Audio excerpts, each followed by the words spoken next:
Welcome to BIV Today, the daily podcast from the Newsroom of Business in Vancouver. I'm Kirk LaPointe, publisher and editor-in-chief. One of the quiet success stories in our business community has been the presence to spur international trade through what's known as the Trade Accelerator Program. It was first introduced in Toronto in Canada, but now it's been in Vancouver for the last 4 years. It just celebrated that 4-year anniversary in recent days. It's seen significant year-over-year growth in helping businesses develop their international markets. We're going to take what I think is a very overdue look at how this has worked. So I've invited Austin Nairn, he's the driving force behind this, to join me today. Austin is the vice president of the Greater Vancouver Board of Trade, which has been the organization that has overseen the program's work that Austin has done. Good to have you with us. Thanks very much for having me, Kirk. Pleased to. Let's start with this. This is a pretty noble effort in order to take some businesses that need the assistance and get them that. So tell me a little bit about how TAP works. Sure. What's interesting is some of the research we've done is that, generally speaking, a couple years ago when we got into doing some work in this space, is that BC as a province has just been under exporting for years.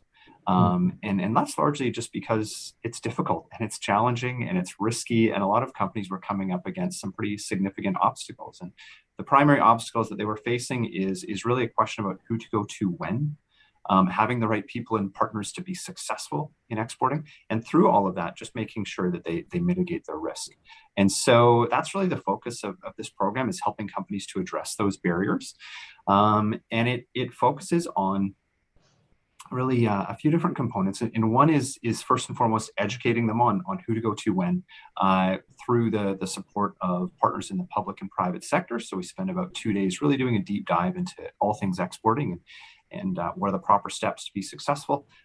We then work with them on the following day to actually do a deep dive into developing an export plan to enter a new market. And then finally, once they've had a chance to finalize that plan, get input from their colleagues and all people within their team, we then bring them back for a mentorship day, the final portion of the program, where they actually have partners in the public and private sector actually provide specific input and help them to validate that plan to ensure that they're going to be successful. And the result is they come out of the program with an export plan which has been vetted by the public and private sector. And so the likelihood of their success is much, much higher. Yeah. Now that you've got really 4 years under your belt on this one, well, probably more time, of course, in the lead up to it. Can you point to me where have the common mistakes largely been made by businesses? I would say it's a failure to plan. And what was interesting when we started down this path, I thought we would be primarily working with companies that have never exported before. But what we've actually found is over 80% of the companies who we've worked with have already been exporting, but they were drawn to this program because they faced all sorts of challenges and roadblocks along the way, probably made some mistakes, and recognized that in order to enter a new market, the first step is to really, really plan, know the market, know what are going to be your strengths and weaknesses in that market, and having the right partners to be successful. Yeah. Can you point to a particular sector or two that really quite clearly benefited almost right away?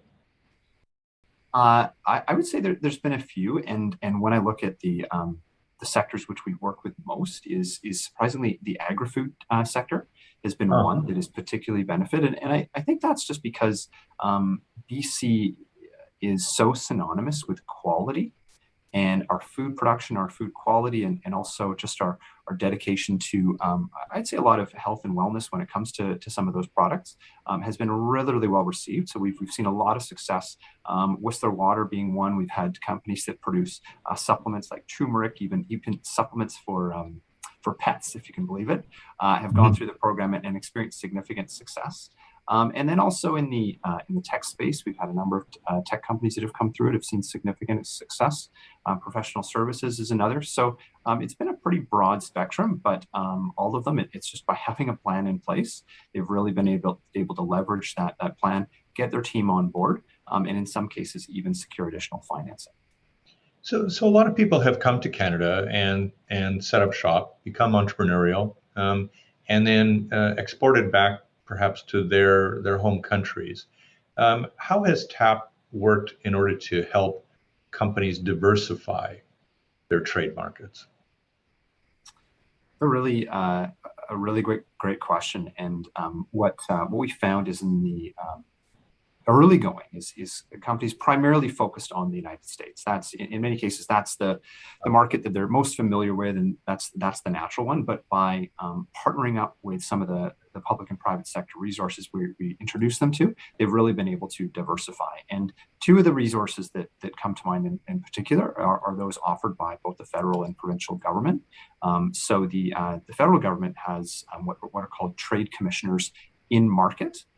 Through global affairs. And so they will actually plug you into a local network. They can often do a bit of vetting of possible vendors or people who might be actually willing to distribute your product or service in that market.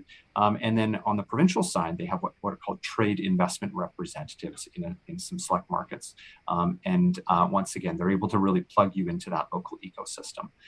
So I would say those, just at a government level, those types of resources have been super helpful in helping companies to identify what markets they could leverage, and then actually plug into those markets. Are you seeing now, 4 years into this, how in fact a program like the Trade Accelerator one is actually even informing provincial and federal representatives about how to necessarily enable the export market for BC? It absolutely is. And what we've seen is we work very closely with all levels of government, and we found that global affairs in particular, they've actually grown their number of representatives in those markets over the last few years. So I think what they've found is there is demand. We are getting specific questions. There's significant obstacles that these companies are facing, and as a result, we need to be putting more resources into these spaces. Yeah, when you talk about obstacles like that, what remain as some of the big obstacles, Austin? IP is one.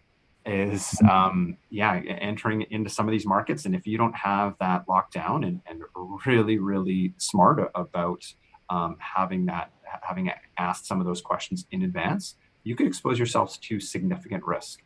And so one of the private sector partners we have is Fasken, of course, a very well-recognized law firm here. And they've really been able to answer a lot of those questions around the IP piece so that companies can prepare and really significantly mitigate the risk when entering some of those markets. Yeah. When you have now enough experience with this, that you must be also cultivating a pretty broad range of understanding about where British Columbia's potential is.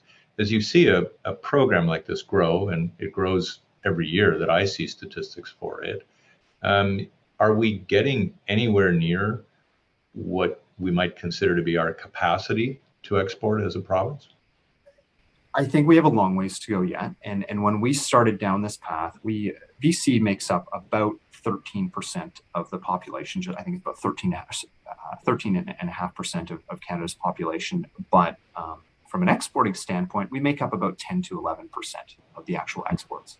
And so I still think that there's significant room for us to get well above that 13 to 14%, just because we have such a multicultural population with a higher propensity to export to the markets that they have connections in. And so I think we still have a long ways to go yet.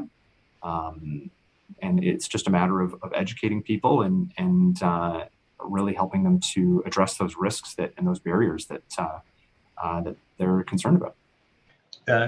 Some people would look at not necessarily the TAP program, but would look at export incentives and initiatives and say, this money actually doesn't necessarily come back to the country. It goes to set up operations in other countries and all that.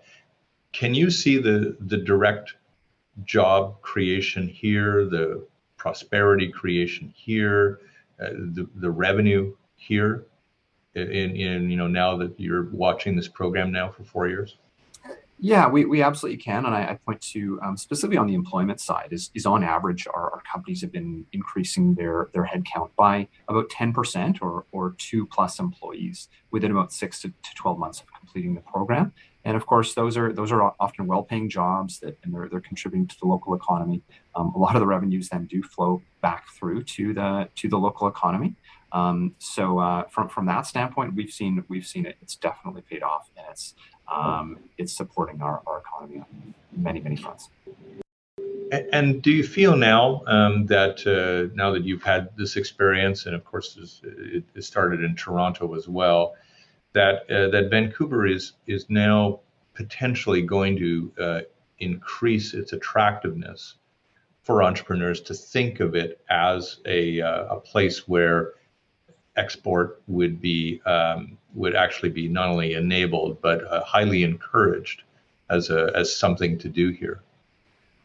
I do, and I think that is the fact that we are seeing greater interest and desire for the province and the federal government to be putting resources behind this. I think that's a really great sign. And I think also just with what we've learned through this pandemic is that many people are able to work just about anywhere.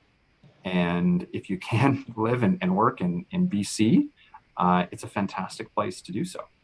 And just with all the resources we now have available to work remotely, I think we're going to find that there's going to be even greater demand for people to work here.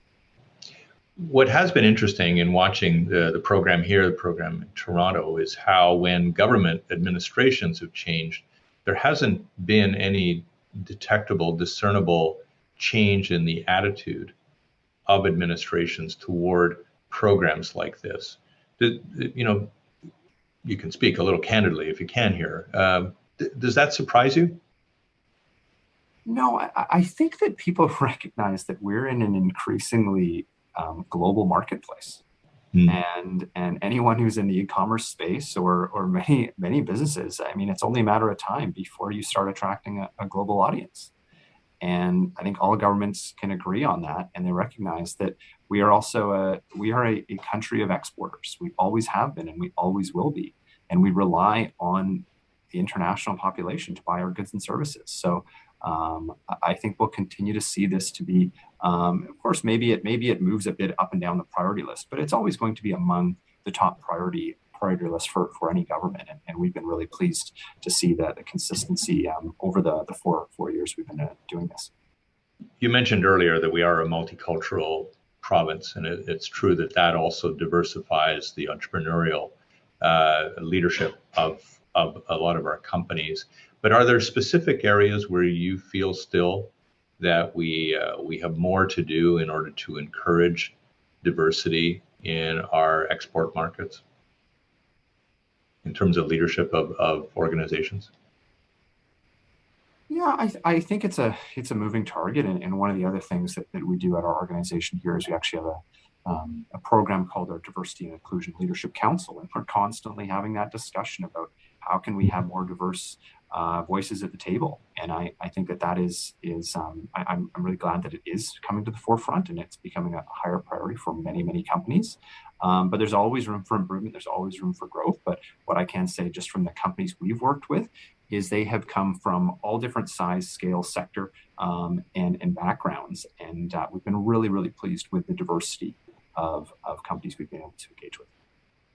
I'm going to put you on the spot, Austin, because you've dealt now with countless companies in the 4 years. Is there one that you can kind of look at and go, you know, this is a great example of a company that really, you know, bought right in to what TAP was doing and now is a flourishing success? Do you have a, you know, I hate to ask for a favorite here, but do you have something that you can point to that is, I think, emblematic of the success?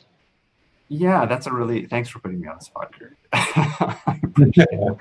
And one that comes to mind is actually called Novo Textiles. And they came into the program and they had done different manufacturing of different textiles for years. And then the pandemic hit.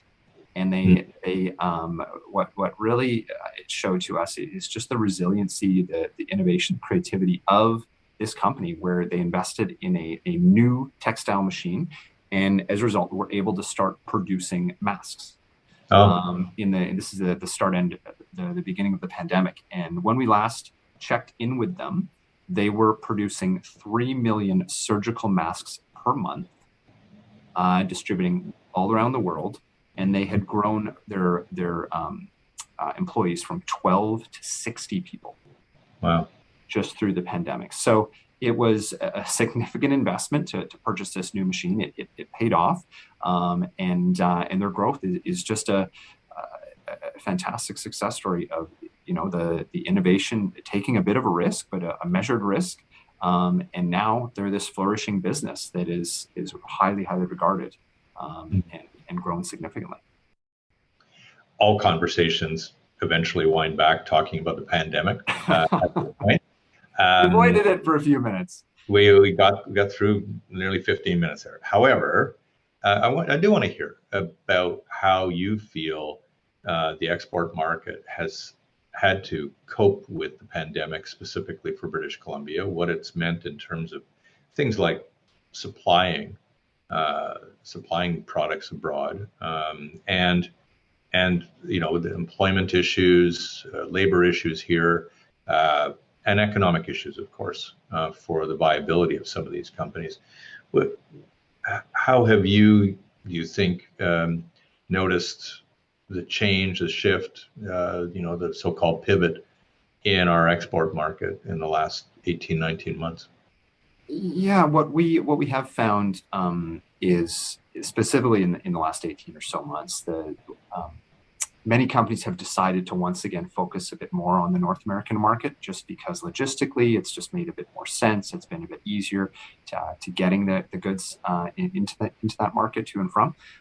So that they've kind of narrowed their scope a little bit in the last 18 months. Now we're starting to see that open up again.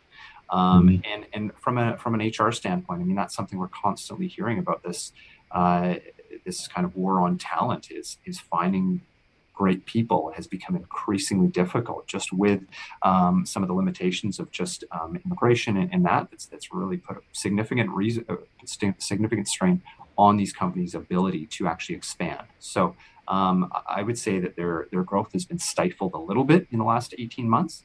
But now we're seeing, as borders do begin to open up again, we're very optimistic about where we can go next. So some of the reticence is going to wash away. So let me ask you in conclusion then. You're now into the 5th year of operation with TAP, and you would have some idea, obviously, in running it, about where it now needs to go in different ways, on the assumption that the pandemic's effects start to ease on our economy further. Where do you see a program like this now getting its next chapter? One thing we did over the last year is we started to focus some of our cohorts on really supporting specific groups that we felt needed some specific support when it comes to things like the Trade Accelerator Program. So we actually worked with the Canadian Council for Aboriginal Businesses to run this is last February, to run a cohort specific for Indigenous owned or led businesses. Really well received, and the whole program was catered to some of their specific needs. And actually just last week, we launched a similar focused cohort around companies that are owned by women or led by women in partnership with the Women's Enterprise Center. So, and once again, very well received, and a really great partnership with that organization as well. So I think the future is, of course, we will continue to host kind of general cohorts, but also looking at where there's a need, where there's specific obstacles that certain folks may need to have addressed, looking at how we can partner up with great organizations in those spaces just to help those specific groups. Well, it's been a really good conversation, a nice education too, I think, for our viewers and listeners about what it is that TAP has done, and obviously for any entity that is looking for this assistance. I'll give you a few seconds here to quickly do a commercial for how they find you. Sure. Thanks. Thanks for that. So if you want to, anybody out there interested in learning more about how they can grow their company internationally, can go to boardoftrade.com and then just click on the World Trade Centre Vancouver link there, and you'll see we have several upcoming cohorts of our Trade Accelerator program, and then also our Integrated E-commerce Essentials program, which complements that. Good talking to you, Austin. Thanks for your time. Thank you so much, Kirk. Great to see you. I'm Kirk LaPointe, publisher and editor-in-chief of Business in Vancouver. Thanks for watching.